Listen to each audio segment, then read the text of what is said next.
میرے نبی نے تو اپنی ازواج کو منانے کے لیے کیسی پیاری پیاری سنتیں عطا کی ہے.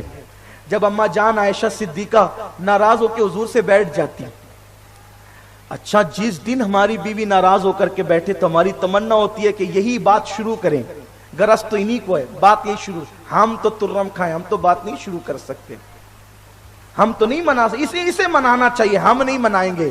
یاد رکھیں منانے والے ہمیشہ اعلیٰ ظرف ہوتے ہیں, ناراض ہونے والوں کا ظرف کم ہوتا ہے, منانے والوں کا ظرف اعلیٰ ہوتا ہے. اور میں آپ کو نصیحت کرتا ہوں, آپ سب کو زندگی میں کبھی ناراض ہونے والے نہ بننا, ہمیشہ منانے والے بننا, کیونکہ حضور علیہ الصلوۃ والتسلیم کی سنت ناراض ہو کے بیٹھ جانا نہیں بلکہ منانا حضور کی سنت ہے.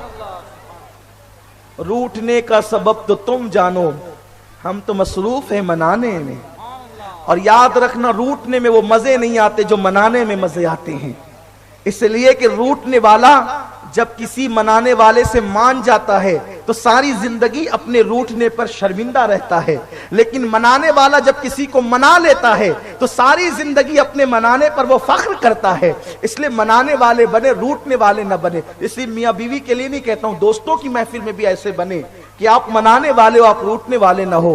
محلے میں بھی آپ ایسے بنے کہ منانے والے اور روٹنے والے نہ ہو. رشتہ داروں میں بھی ایسے بنے منانے والے اور روٹنے والے نہ ہو, اس لیے کہ منانے والا بہرحال جھکا ہوتا, منانے والا بہرحال اٹھا ہوتا ہے اور روٹنے والا بہرحال جھکا ہوتا ہے. تو اماں جان عائشہ صدیقہ کبھی کبھی حضور سے ناراض ہو کر بیٹھ جاتی نا, وہ امام الانبیاء جس کے بارے میں خدا کہے وَلَا سَوْفَ يُعْطِيكَ رَبُّكَ فَتَرْضَىٰ, اے محبوب آپ کا رب آپ کو اتنا عطا کریں کہ آپ راضی ہو جائیں گے.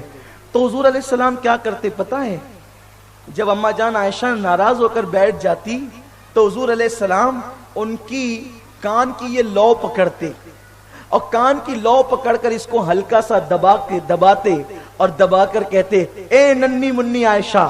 تو جیسے میرے آقا فرماتے نا اے ننی منی عائشہ, اماں عائشہ ہنس دیتی اور اس کے بعد پھر بات شروع ہو جاتی. اس سے پتہ چلا کہ رسول اللہ کے گھر میں بھی کبھی کبھی ناراضگی کا ماحول اور تھوڑا سا محبت میں جھگڑے کا ماحول ہو جاتا. کچھ لوگ آ کے ہم سے کہتے ہیں سید صاحب میری بیوی مجھ سے لڑتی بہت ہے. میں نے کہا کس کی نہیں لڑتی ہے؟ جب حضور کی ازواج مطہرات حضور سے لڑتی تھی اور حضور ان کو حق دیتے تھے لڑنے کا, اگر آپ سے لڑ رہی ہے تو آپ کون ترم کھاؤ. لیکن یاد رکھیں مرد مرد ہوتا ہے. اور ایک بات آپ سے کہوں یار, لڑائی تو برابر والوں میں ہوتی ہے نا, لڑائی تو برابر والوں میں ہوتی ہے نا. قرآن تو کہتا ہے الرجال قوامون علی النساء, مرد حاکم ہے عورتوں پر. کبھی آپ نے بادشاہ اور سپاہی کو لڑتے دیکھا ہے؟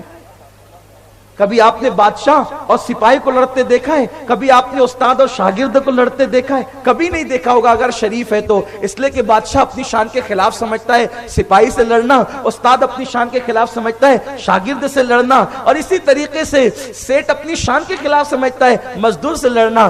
جب عورت محکوم ہے اور آپ حاکم ہے تو اگر محکوم لڑنے پر آمادہ ہے تو آپ نے فریق نہیں بننا بلکہ آپ نے تو شفقت کا ہاتھ سر پہ رکھنا ہے. ازواج مطہرات حضور سے لڑ رہی, حضور نے جواب نہیں دیا, حضور ناراض نہیں ہوئے, حضور ان کو منا رہے ہیں.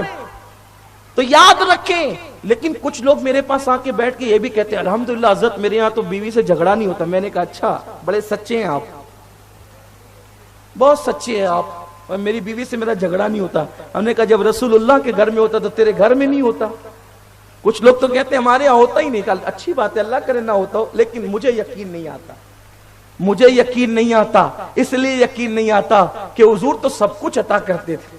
اے کریم صلی اللہ علیہ وسلم اماں عائشہ صدیقہ سے کبھی شعر بھی سنا کرتے تھے, اور اماں عائشہ صدیقہ کو کبھی جاہلیت کے زمانے کی کوئی بات بتا کر ان کو ہنسایا بھی کرتے تھے.